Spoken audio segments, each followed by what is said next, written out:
5월 25일 월요일. 멈춰도 괜찮습니다. 최근 미국 로스앤젤레스에서 개최된 LA 마라톤에서 이례적인 규칙이 등장했습니다. 당일 기온이 28도까지 오를 것으로 예상되자 주최 측은 18마일 지점에서 코스를 빠져나와도 완주 메달을 주기로 했습니다. 끝까지 뛰지 않았는데 메달을 받는 것은 마라톤의 의미를 훼손한다는 비판도 나왔습니다. 그러나 한편으로는 이런 물음도 생깁니다. 과연 무리하게 결승선까지 달리는 것만이 진정한 완주일까요? 우리의 신앙 여정도 이와 닮아 있습니다. 때로 하나님은 우리에게 멈춤을 허락하시고 때로는 다시 달리도록 이끄십니다. 기진맥진한 엘리야에게 천사를 보내어 먹이고 쉬게 하셨던 하나님은 그를 책망하지 않으셨습니다. 다만 회복시키셨습니다. 쓰러질 때까지 버티는 것이 충성이 아닙니다. 하나님 안에서 넘어지고 일어서며 끝까지 걸어가는 것이 참된 충성입니다. 지혜로운 멈춤은 포기가 아니라 숨을 고르고 다시 나아가기 위한 준비입니다. 하나님은 오늘도 우리의 지친 발걸음을 외면하지 않으십니다. 오늘의 말씀. 여호와의 천사가 또 다시 와서 어루만지며 이르되 일어나 먹으라. 내가 갈 길을 다 가지 못할까 하노라 하는지라. 오늘의 만나. 지금 지쳐 멈추고 싶은 자리에 있습니까? 그 자리를 실패로 여기지 마십시오. 하나님은 회복시키신 후 반드시 다시 길을 열어주십니다.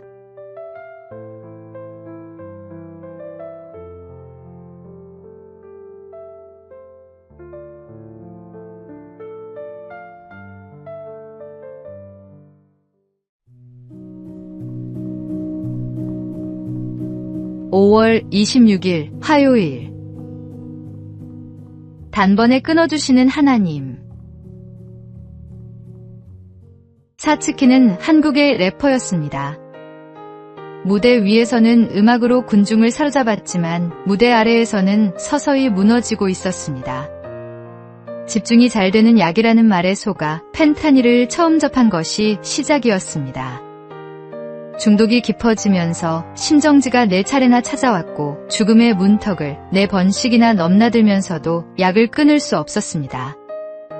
더 이상 버티기 힘들어진 그는 영등포의 한 건물 옥상에 올랐습니다. 삶을 포기하려 했던 그 자리에서 한 가지 말이 떠올랐습니다. 똑같이 중독되어 있던 지인이 하나님을 믿고 모든 약을 끊었다는 소식이었습니다. 그 말 하나만 붙들고 그는 교회 문을 두드렸습니다. 설교하는 목사님을 보는 순간 그는 압도당했고 수년간 수차례의 재활로도 끊지 못했던 것을 하나님은 그 자리에서 단번에 거두어 가셨습니다. 그는 이후 래퍼 활동을 접고 마약 중독의 심각성을 알리는 간증자로 살고 있습니다. 인간의 힘으로 도저히 불가능한 것을 하나님은 너무 쉽게 단번에 이루어 주십니다. 흉악의 결박도 끊으시는 하나님을 믿으십시오. 오늘의 말씀. 그러므로 아들이 너희를 자유롭게 하면 너희가 참으로 자유로우리라. 오늘의 만나. 당신이 혼자 힘으로 끊지 못하는 것이 있다면 하나님께 가져가십시오. 그분은 단번에 자유를 주시는 분입니다.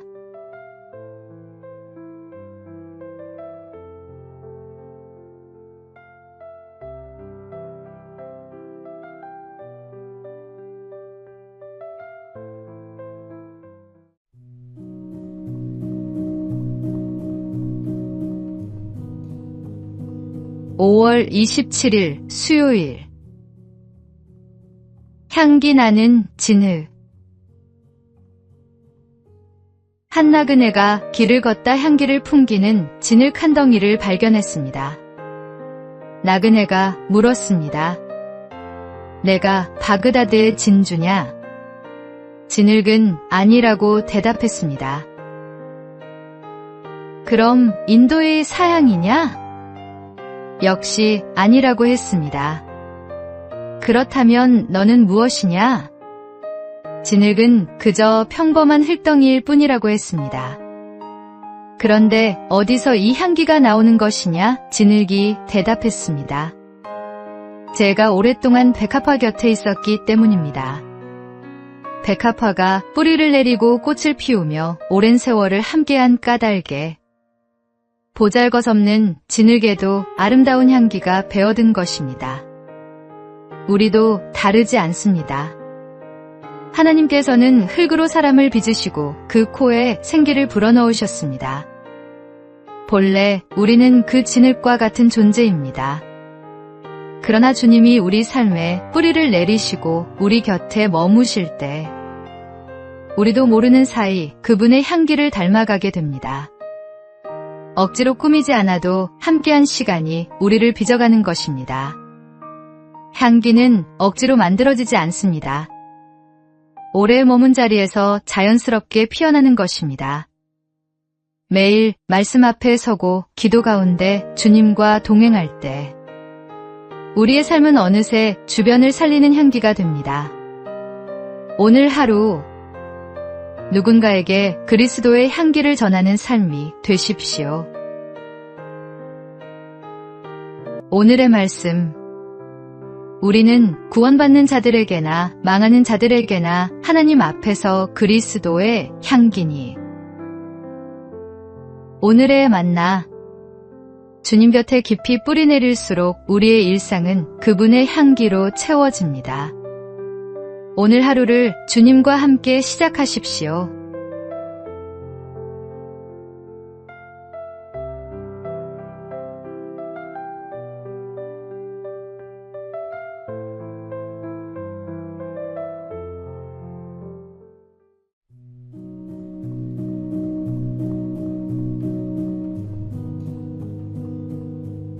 (5월 28일) 목요일. 버튼만 누르면 됩니다. 한 선교사가 탄광촌을 방문하여 책임자에게 구원에 대해 설명했습니다. 그러자 책임자가 고개를 저으며 말했습니다. 그저 믿기만 하면 구원을 얻는다니 너무 쉬운 것 아닙니까? 도무지 믿어지지 않습니다. 선교사가 물었습니다. 오늘 갱에 내려가셨습니까? 그렇습니다. 어떻게 내려가셨습니까? 버튼을 누르면 승강기가 오르내리니 그걸 타고 내려갔지요. 그것뿐입니까? 물론입니다. 석탄 회사가 이미 많은 돈을 들여 승강기를 설치해 놓았으니 저는 그저 타고 버튼만 누르면 되는 걸요. 선교사는 빙그레 웃으며 말했습니다. 바로 그것입니다. 하나님께서는 우리를 위해 독생자 예수 그리스도를 십자가에서 대신 죽게 하셨습니다. 이미 모든 것을 이루어 놓으셨으니 우리는 그 공로를 믿기만 하면 됩니다.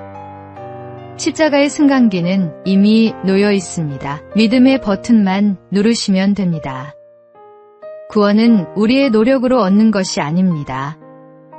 주님께서 이미 값을 치르셨습니다. 우리가 할 일은 단 하나, 그 은혜를 믿고 받아들이는 것입니다. 오늘의 말씀.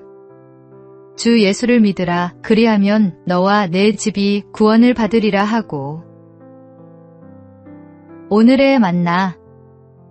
혹시 구원이 너무 거창하게 느껴져 망설이고 있지는 않습니까? 주님은 이미 모든 것을 준비해 두셨습니다. 오늘 그 믿음의 버튼을 누르십시오.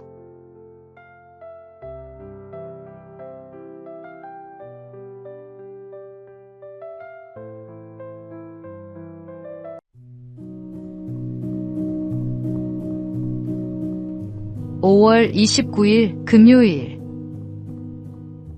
성서조선 15년의 씨앗.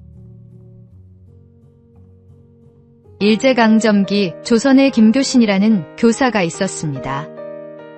그는 일본 유학 중 말씀에 눈을 뜬 뒤 귀국하여 양정고보에서 지리와 박물을 가르쳤습니다. 그에게는 매달 꼭 지켜야 할 일이 하나 있었습니다.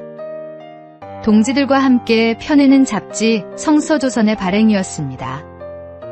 이 잡지는 수익은커녕 매달 자비를 털어야 하는 일이었습니다. 주변에서는 그만하라 권유했습니다. 선생님, 그 돈과 시간을 다른 데 쓰시면 얼마나 낫겠습니까? 김교신은 답했습니다. 조선 사람에게 성경을 읽히는 것. 그것이 내 삶의 이유입니다. 흔들리지 않는 대답이었습니다. 그는 총독부의 탄압을 받으면서도 15년 동안 잡지를 놓지 않았습니다. 결국 1942년 성서조선은 폐간되고 그는 옥에 갇혔습니다. 그러나 그가 말씀으로 키워낸 제자들은 훗날 이 땅의 교회와 사회 곳곳에서 빛을 발했습니다. 말씀을 붙드는 일은 결코 손해처럼 보였습니다. 그러나 그 헌신이 한 시대를 밝히는 씨앗이 되었습니다. 당신의 중심에 말씀이 서 있다면 그것으로 충분합니다. 하나님께서 친히 열매를 맺어 가실 것입니다. 오늘의 말씀. 내 입에서 나가는 말도 이와 같이 헛되이 내게로 되돌아오지 아니하고 나의 기뻐하는 뜻을 이루며 내가 보낸 일에 형통함이니라. 오늘의 만나. 말씀을 붙든 손은 언제나 하나님의 손과 맞닿아 있습니다. 오늘 그 손을 놓지 마십시오.